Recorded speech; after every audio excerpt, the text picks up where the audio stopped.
Please subscribe to our channel, Pacific Front Untold, and be sure to leave a comment after watching a video. When Japanese forces had hundreds of units across the Asia-Pacific following the attack on Pearl Harbor, they swiftly occupied Manila, following the invasion of Luzon, right on the heels of General MacArthur. For 4 bitter years, the Japanese had ruled the Philippines under their puppet government as a part of the Greater East Asia Co-Prosperity Sphere, no longer burdened by American imperialism. However, the Allies' return to Manila was not a triumph, but rather a nightmare, and one often forgotten despite its scale. An accurate assessment of the total civilian deaths for such a chaotic urban battle, intertwined with a campaign of execution and violence, is highly unlikely. The most commonly cited total claims that 100,000 civilians died due to 1. Japanese atrocities, 2. American artillery, or 3. deprivation, a total deserving much scrutiny. The first American forces into Manila were the ad hoc columns of the 1st Cavalry's Flying Column. Advancing deep into enemy lines, they raced toward Santo Tomas, Malacanang Palace, and the Legislative Building. Inside Santo Tomas were 3,700 Allied internees, many of whom who'd been imprisoned since 1942. Approximately 68 U.S. Army nurses who had held out on Corregidor were now working to keep the beleaguered population alive.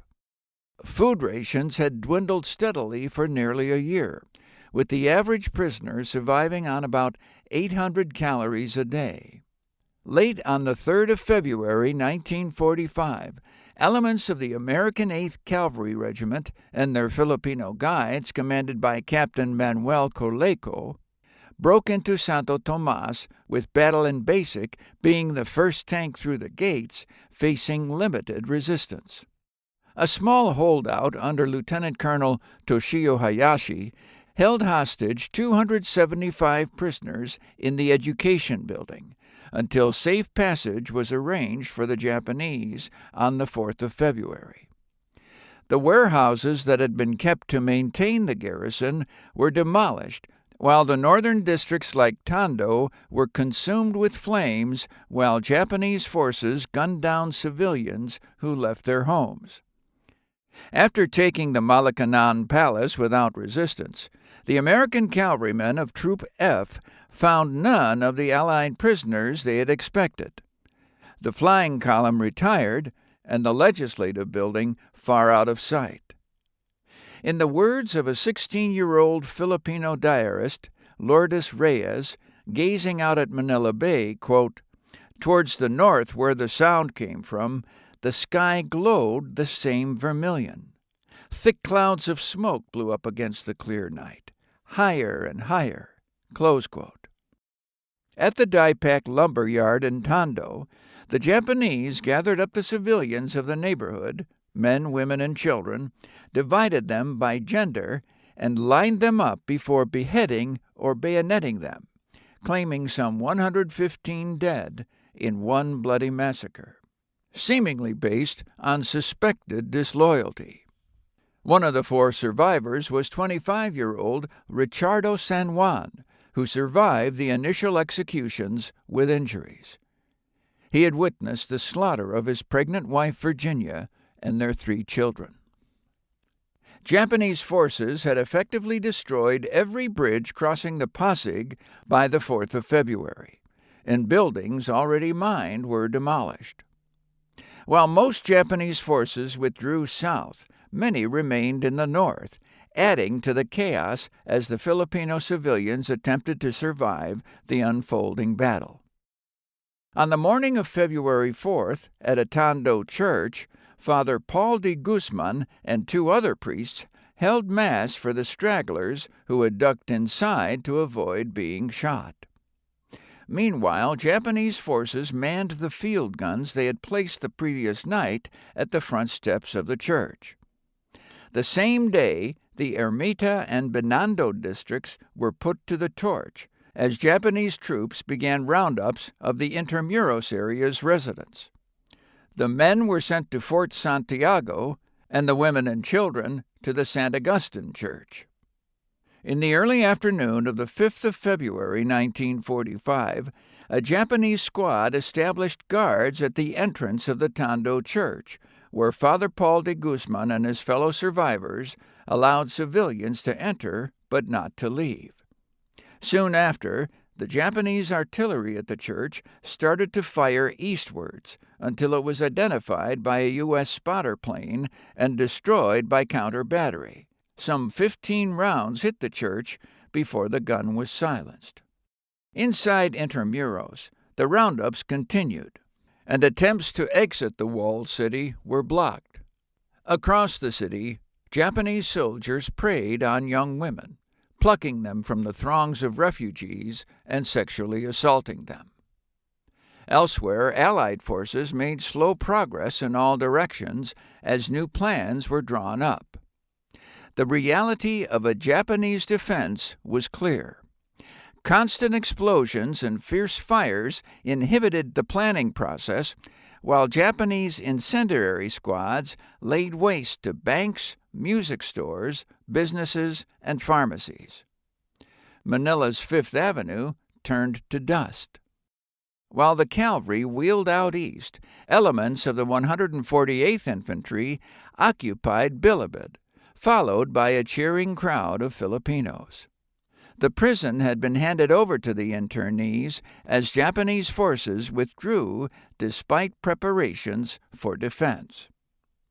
On the 6th of February, American theater commander General Douglas MacArthur announced to the world that Manila had fallen at 6:30 a.m. By that morning, the fire had progressed, and the Japanese pulled out such that the thousands trapped in the Plaza Moriones and the Tondo Church began to flee. Father Paul de Guzman's group was driven back by grenades by stragglers. One of the groups that did escape included parish priest Monsignor Jose Jovellanos, who was attacked by Japanese forces in the public school before making their crossing over the Pretil Estero and the Santa Monica Chapel in American lines. Similarly, at St. Teresa College, the civilians inside were prevented from leaving while Japanese-positioned guns fired and received fire. The nightmare for those trapped inside Intramuros began to take shape as captives were robbed and then confined in smaller groups and tightly packed into dungeons with no provisions as their captors began their executions, dragging them out to be disposed of via bayonet. As the 37th Infantry made their first crossing of the Pasig on the 7th of February 1945, the 1st Cavalry moved from the Paco Railroad Station, discovering the massacre at Daipak. A notebook from a member of the 9th Shipping Engineer Regiment, an Army unit located in Intramuros, records, quote, February 7th, 1945. 150 guerrillas were disposed of tonight. I personally stabbed and killed 10. Close quote. Until the 7th, U.S. artillery had been restricted to known enemy positions and counter-battery fire, in the face of mounting casualties and Japanese arson and artillery. Subsequently, any structure providing resistance was subject to artillery, except specific buildings known to contain civilians. Having established a foothold south of the Pasig, elements of the 129th Infantry began their assault on Provisor Island on the 8th. That secured the Manila Electric Company's steam plant that could supply the city with electricity. Admiral Iwabuchi, the leader of the Japanese inside Manila, moved his headquarters from the city to Fort McKinley, with word of withdrawal considerations on the 9th of February. Another man on the move that morning was Senator Elpidio Quirino, whose home came under American shell fire. forcing him and his family of 7 out. Another family, the Sicreas, joined Quirino's family until it was divided at the corner of California and Pennsylvania by a Japanese machine gun nest. In the dense smoke, the booming of American artillery, and the clatter of machine guns, 2 of Quirino's children, Tommy, 21, and Vicky, 13, had fled to safety, while their mother Alicia was gunned down. Their father broke through a fence to safety, unsure of the fate of his family, and never saw his other children, Armando or Faye Angela, again. Elsewhere, Japanese teams had been rounding up civilians in Malate in St. Paul's College. Survivors estimated the total number of refugees in the school to be between 800 and 1,000. There were people of all nationalities. The groups gathered around 5 p.m. in a large hall and were offered food and drink by the Japanese, who showed it to be safe to consume. Any hope of safety was forgotten as the Japanese detonated hidden explosive, which resulted in the collapse of large sections of the roof and attacked the crowd with grenades and bayonets. The Allies placed the death toll of this massacre at around 373. February 10, 1945, brought an end of any sanctuary in refugee-filled areas around the German Club and the nearby Dr. Price House. About 500 died, and numerous females were raped in the German Club, and more than 100 were massacred in the Dr. Price House, each raised and attacked in the increasingly common manner of atrocity. Inside the Philippine Red Cross headquarters, staff and refugees attempted to survive the shootings in the streets and obey the commands of the occasional intruder. However, on the 10th, Japanese naval troops turned the hospital into a bloody ruin. Nurses and doctors resisted, begging and fighting back to little avail. By the end of the day, the Japanese naval troops had slaughtered more than 53 civilians, including women, babies, doctors, and wounded patients, before torching the building. Further west at the Bayview Hotel, another nightmare began for 40 women who were raped. Hundreds of other women lived in terror because of the Japanese, until they were burnt and massacred in one of the many hotels that were turned into brothels. All across Asia, the Japanese had established a system of sexual slavery, the victims of which were enthusiastically termed as comfort women. Thousands of girls, women, and boys were employed in this system from Myanmar to Guam, transported to far-flung battlefields where it was deemed necessary. One of the victims of the Bayview Hotel recounted her story in the trial of the overall commander of the Japanese force in the Philippines, General Yamashita. Priscilla Garcia was only 15 years old when she had been taken into an isolated room at gunpoint and forced to strip naked.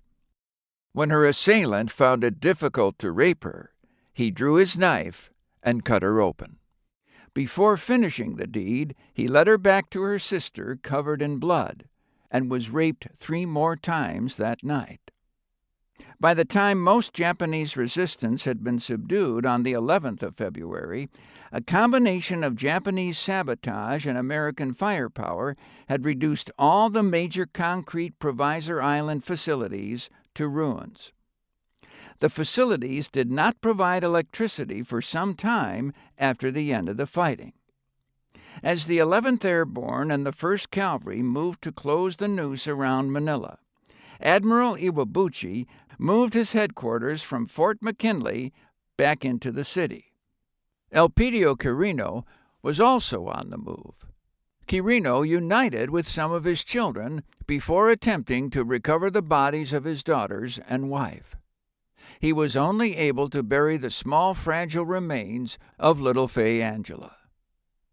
Taking what little they could, the Quirinos, the Mendozas, and the Sicreas tried to find shelter in the remains of the city, First along Pedro Gil Street, that was originally known as Heron Street, then to a house on the corner of Tennessee Street.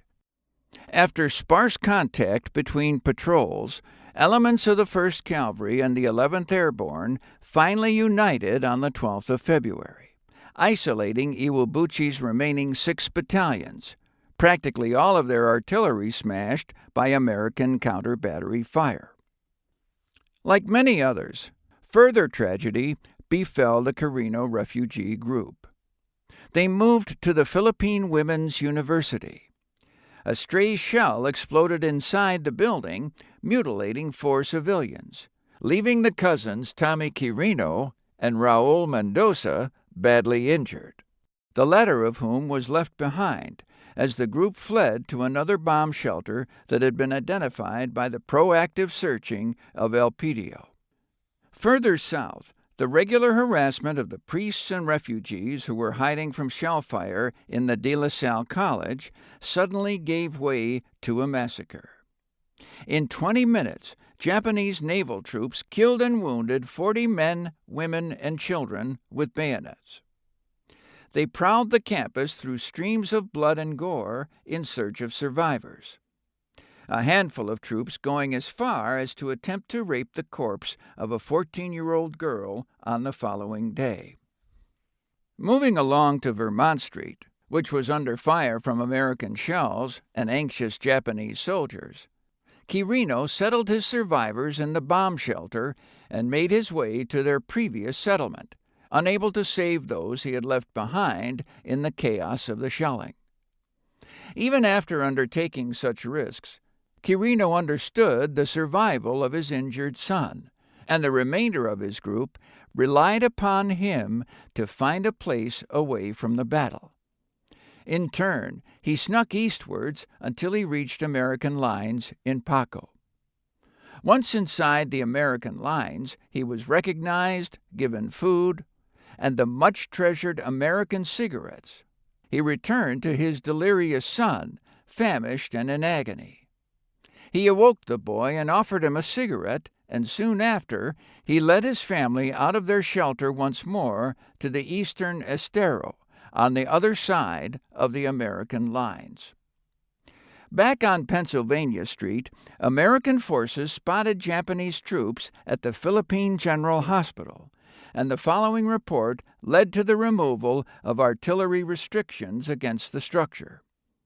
Meanwhile, inside the hospital, Japanese troops spent their nights terrorizing the nurses and female patients by stabbing their bayonets into beds or walls as the women screamed.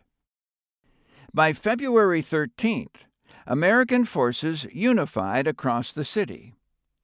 Tondo, Paco, Pasay, Malate, and Santa Ana were liberated. However, the long and bloody siege for the Japanese fortifications centered on a new police station had only just begun. Japanese forces showed no sign of abating their bloody fury, killing the Venezuelan consul Alberto Delfino, his wife, son, and several others. General Yokoyama of the Shimbu Group concluded that the fight was unwinnable and ordered Iwabuchi to return to Fort McKinley and to withdraw immediately. With only the Estero between his family and safety, Quirino swam across the tributary 5 times, ferrying his family on a scavenged door before leading them to Pandacan. Upon arriving, they searched for medical assistance as Thomas Quirino's toes began to turn black. They received transport to San Lazaro, where doctors told him that Tomas's leg needed to be amputated. Quirino demanded the assistance of his cousin, Dr. May Quirino, who managed to save Tomas's leg.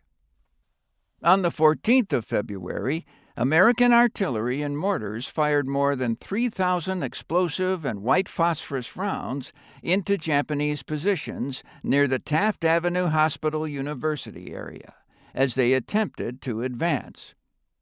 The anonymous diary of an Ermita District refugee was later published in the Free Philippine newspaper, recalling that day as, quote, the most terrible shelling we had ever experienced, close quote, adding further that upon entering the hospital, he found it full of patients and refugees with little or no food and water to go around. Further south, the Americans found the newly captured Nichols airfield, where many paratroopers died. It was too badly damaged to be usable in the future. Aware and concerned about the situation developing in Manila, General Yamashita ordered the withdrawal of Japanese forces from the city on the 15th of February. At the same time, Iwabuchi's immediate superior, General Yokoyama, ordered Iwabuchi to launch a counterattack alongside him. Neither order reached Iwabuchi until the 17th, when the limited counterattacks had already been called off. Regardless, American forces continued their advance, shelling the fortifications around the Taft Avenue Hospital University. The son of one of the doctors, Rodolfo Tomas, recorded the heavy civilian casualties, helping to the best of his ability, while young doctors, like Dr. Victor Reyes, operated 20 hours a day. Meanwhile, the survivors of the De La Salle struggled on as their numbers dwindled, scrounging for food and water. Many wished for death to spare them from the pain, as shelling worsened until after 3 days of torture, they heard that Americans had arrived. Allied troops spent most of the 16th of February meticulously fighting in the north around Taft Avenue Hospital University. In the south, American forces secured Rizal Stadium and Fort Abad, and established an initial foothold in the nurses' dormitory at the Philippine General Hospital. Confirming the presence of civilians inside the General Hospital, the American 148th Infantry limited their fire to the foundations, where many refugees had fled during the intense shelling. Rodolfo Tomas wrote of his observations of what was happening inside the hospital. Quote, the only Japanese I remember were the few who dressed as doctors and ordered the men, the refugees, to put out the fire wherever it started. The rest were outside the hospital along Taft Avenue. Close quote. On February 17th, after receiving orders to coordinate with the Shimbu group and secure positions in the east, Iwabuchi made it clear that withdrawal was no longer possible, nor did he consider attempting to evacuate the city compatible with his main priority: holding the city at the highest cost to Allied forces. After days of bitter fighting, the American 148th Infantry finally managed to storm the remaining holdouts in the Philippine General Hospital, struggling to evacuate the thousands of refugees. Robert Smith, author of the masterful official American history of the Philippines campaign, claimed 7,000 civilians were evacuated on February 17th. From the 3rd of February to the 17th, the staff and patients underwent a nightmarish odyssey with exceptional courage. The Philippine General Hospital had functioned relentlessly for all 14 days when American shells had fallen like rain and as Japanese forces scoured the streets. Between the 17th and 18th of February 1945, an estimated 1,300 Japanese troops of naval forces at Fort McKinley escaped to join the Shimbu group in the east. As such, the soldiers of the 11th Airborne and 1st Cavalry took the lightly defended fort on the 19th. Fighting on the 20th of February was especially brutal, as U.S. forces laid siege to the earthquake-proof buildings outside Intramuros, like the City Hall and the new police station. At this point, there were hundreds of casualties over singular buildings as Japanese forces fought to the death against the American troops. employing as much firepower as they could muster against positions that would hold out for days. Even as the Allies methodically reduced Japanese positions, a clear degree of communication and control was still present on the 21st of February. The Shimbu Group issued orders to the Manila Naval Defense Forces inside the city to head for Infanta, far east from Manila. Meanwhile, forces in the doomed city continued to issue new orders, carbon-copied and mimeographed to be distributed to the troops. Through February 22nd, Allied forces slowly progressed in taking Manila City Hall, the Manila Post Office, and the Manila Hotel. With the approaches to Intramuros secured, the U.S. forces unleashed another massive barrage on the 23rd of February, before pushing into the walled city from two sides, eventually reaching Fort Santiago by noon. As Allied troops cleared the fortress, there was an absence of male refugees. Hundreds of malnourished bodies lay dead in a 15 by 18-foot steel cage. In another nearby dungeon, 4 rows of 50 dead bodies were stacked on top of one another, their corpses shrunken by hunger. It is estimated that between the 10th and the 23rd of February, Japanese troops killed at least 4,000 civilians in Fort Santiago alone. At San Agustin, thousands of people lived in terror of the Japanese, who occupied the church and attacked them with grenades. The Japanese also plucked out the Spaniards and mestizos women as American artillery thundered overhead, reaping its toll. The final mopping up was carried out from the 24th to the 25th of February, with American artillerymen turning their attention to the government center that contained the finance, legislative, and agricultural buildings. Though the seizure of Intramuros ended quickly, the fighting for the last 3 major positions in Manila dispelled any hope that the final victory would not be costly. By February 26th, the agricultural building had been under siege for 3 days. Iwabuchi, holding out in one of its rooms, reassured his men by stating, quote, "If we run out of bullets, we will use grenades. If we run out of grenades, we will cut down the enemy with swords. If we break our swords, we will kill them by sinking our teeth deep into their throats." Close quote. Despite his bold words, Iwabuchi later called the survivors of the Manila Naval Defense Forces to his headquarters, apologizing for forcing them into their fate, before returning to his quarters and killing himself.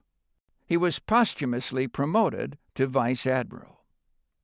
Early in the morning on the 27th of February, the government buildings were under constant bombardment when Sergio Osmeña and various officials joined MacArthur at the Malacanang Palace, where formal control was handed back to the Filipino government, now headed by Manuel Quezon's successor, Osmeña. It was a bitter and powerful ceremony for all involved. MacArthur, in the palace from which his father had ruled the Philippines as Governor-General of the American colony, was unable to finish his brief speech, requiring Osmeña to finish where MacArthur had faltered. Osmeña expressed deep grief for the cost paid to restore, in the general's words, quote, "the citadel of democracy in the East." Close quote. Allied forces called on the Japanese in the public buildings to surrender on the 25th, 26th, and 27th of February, and March 1st, extolling their fierce defense and promising a place in a new Japan. For all their efforts, only 29 Japanese and Formosans surrendered in the various buildings. However, the fanatics in the finance building used a feigned surrender to ambush Allied troops. Unobstructed by refugees or restrained by the presence of civilians, Allied forces put the skills that they had learned in the crucible of the urban fight to full effect. The first to fall was the Legislative Building, its tunnels and fighting positions cleared by the 148th Infantry on the 28th of February. The Agricultural Building followed suit on the 1st of March, and lastly the Finance Building on the 3rd of March. On that final day, Commander of the 14th Corps, Lieutenant General Oscar W. Griswold, reported to his superiors that all organized resistance in Manila had ended. While countless in number, the various crimes committed by the Japanese and the Filipino collaborationist paramilitaries often shared significant commonality, as an inspection team of the 14th Corps observed, quote, "The general nature of Japanese atrocities were 1. The bayoneting and shooting of unarmed civilians, men, women, and children, with rifles, pistols, machine guns, and the throwing of grenades at them. 2. The herding of large numbers of civilians, men, women, and children, into inflammable buildings, the barring of doors and windows, and setting fire to the buildings. 3. The throwing of grenades into dugouts where unarmed civilians were taking cover, burying alive those who were not killed by the grenades. 4. The assembling of men in large groups and the tying of their hands and then bayoneting, beheading, or shooting them. 5. Theft from civilians of money, valuables, food, and the looting and burning of their homes. 6. Tying the hands and blindfolding of Chinese and Filipino men, and then beheading them with a saber on a chopping block. 7. Torturing both military prisoners of war and civilians by beating, kicking in the face, burning, and making them assume contorted positions for long periods of time until they lost consciousness, in the attempt to make them reveal information which the Japanese desired. 8. General disregard of the rights of prisoners of war under the Geneva Convention. 9. The taking of large groups of girls, as many as 100, to a hotel and the systematic raping of all of them, the attention of an average of 3 or 4 men being forced on each girl. 10. The massacre of refugees, doctors, and nurses at the Philippine Red Cross headquarters, and general disrespect for the rights of the Red Cross under the Geneva Convention." Close quote. While violence was sometimes spontaneous, the scale and the nature of these crimes, combined with the documents and survivors' testimonies, made clear this was a part of a systematic plan to demolish the city and exterminate the population deemed to be hostile. This behavior or motivation was not unique, except for its brutality. Filipino collaborators connected with General Artemio Ricarte, Narciso Lapas, and Joaquin Escalang, testifying in Yamashita's trial, reported that in October 1944, Yamashita had said he ordered that when the population gave signs of pro-American movement or actions, the whole population of that disloyal place should be wiped out. In December of 1944, Yamashita had congratulated and ordered the Japanese military or secret police in Manila for their fine work in, quote, suppressing guerrilla activities. Hundreds were executed with the most cursory of trials. During the battle, the command continued to organize the execution of Filipino civilians. An order from the 15th of February stated, quote, when Filipinos are to be killed, they must be gathered into one place and disposed of with the consideration that ammunition and manpower must not be used to excess. Because the disposal of dead bodies is a troublesome task, they should be gathered into houses which are scheduled to be burned or demolished. They should also be thrown into the river." Close quote.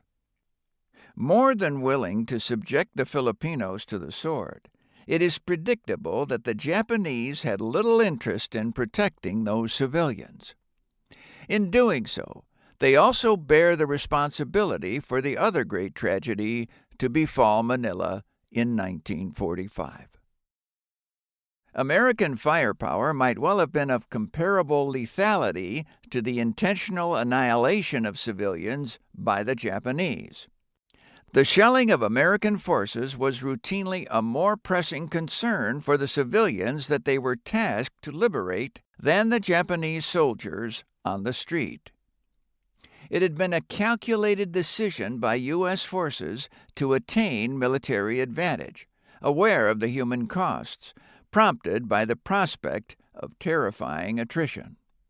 However, it must be remembered that these dilemmas only arose because of Japanese command that chose to defend the city, making no effort to evacuate or protect the civilians.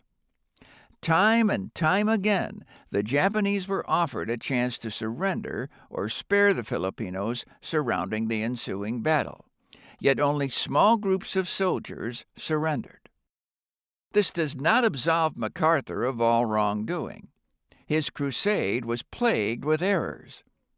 The failure to appreciate the possibility of a Navy defense of the city or the commitment of 1st Cavalry without adequate civil affairs and sustainment support, or the absence of a plan for a contested city, leading to many of the vital policies, such as the securing of infrastructure, conceived hastily by his subordinates. Fortunately for the unprepared American occupying forces, the immediate situation in Manila after the battle could have been far worse. The city was spared of any major outbreaks of influenza, cholera, dysentery, and typhoid, which medical authorities had dreaded. Equally fortunate was the capture of the main reservoir 3 months later by the 6th Army, which narrowly avoided a water famine. Nevertheless, civilians continued to perish due to tuberculosis, gangrene, tetanus, and dysentery. The end of the Second World War brought a desire for justice and accountability, which formed much of the groundwork for modern international law. Before the Nuremberg and Tokyo trials was the trial of General Tomoyuki Yamashita. Although the man that was most responsible for the Holocaust that occurred in Manila was already dead, Admiral Iwabuchi, the Allies needed a head to hold accountable. Yamashita's trial occurred from October 29, 1945 to December 7, 1945, at the Philippine High Commissioner's residence. Of the 123 crimes alleged, Yamashita denied ordering the offenses, having any knowledge of them as a result of the conditions in the theater, and that if he had known or foreseen such offenses, he would have committed to stopping them. While the prosecution had initially contended that establishing knowledge was not necessary and anticipating a poor reception from the Commission, they introduced evidence that directly linked Yamashita to the atrocities. The defense argued that 1. There was not sufficient evidence that the accused knew of the alleged crimes, 2. That he lacked the means and authority to prevent the crimes, 3. That such a standard as was applied had little basis and could not have been used against an American general, and 4. The Commission lacked jurisdiction over the defendant. That became central to the Supreme Court appeal. The case was intensely controversial and reached the U.S. Supreme Court. The results have been subject to skepticism and revisionism in many circles. The defense had been rushed in a trial overseen by a tribunal that had no significant legal experience and that had accepted hearsay evidence. No one could doubt the intense sense of revenge that existed from the average person in Manila up to the American General Douglas MacArthur. However, This is not uncommon for trials of war criminals. Nevertheless, there was certainly a legal basis for the punishment of U.S. commanders and an international concept of command responsibility, existing within the Fourth Hague Convention of 1907, of which both Japan and the U.S. were signatories. The inclusion of hearsay evidence equates to prejudicing a judge as it would a jury, a notion that has a basis in U.S. civil law, which exercised an extensive influence on the international law of the period. Moreover, in the face of difficult tactical conditions, Yamashita's headquarters possessed and utilized communication and was able to contact Manila until June of 1945. He also retained the ability to contact those who had been in command of the Manila Naval Defense Force. Also, Yamashita never inspected the conditions of the prisoner of war camps, even those local to him. Witnesses could testify to his knowledge and admiration for rigged trials that led to the mass execution of Filipino civilians with whom he harbored significant distrust and whom he made no effort to spare, reportedly seeing the group as a whole as enemies of the empire. For all the debate around the chain of command between the branches, Yamashita exercised command over his forces while they conducted and sustained and calculated massacres in Manila. Any negotiation of his responsibility for what unfolded in Manila could not protect him from the crimes committed before the Americans had even arrived.